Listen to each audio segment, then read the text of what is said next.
আসসালামু আলাইকুম, সবাই কেমন আছেন? প্রতিদিনের মতন আজকেও লাইভে চলে আসলাম। আমাদের আজিজ ট্রেডার্স কোম্পানিতে বীজ চলে এসেছে নতুন। এই যে আমাদের রুহুল ভাই আছে, ভুট্টা বীজ নামাচ্ছে। বীজ আমাদের এখানে আইছে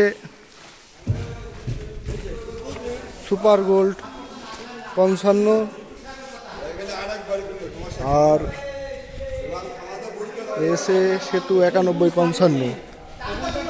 এই যে গোডাউনে নামানো হচ্ছে, লেবাররা সবাই নামাচ্ছে। রুল ভাই, এই বীজটা কেমন? এই বীজটা সম্পর্কে কিছু বলেন।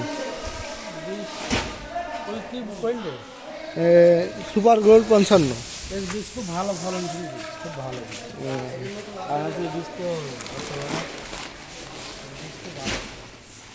আচ্ছা, ঠিক আছে। আনলোড হচ্ছে এখন গোডাউনে। আজকে এই পর্যন্তই। আপনারা সবাই বীজ নিয়ে যাবেন এখান থেকে।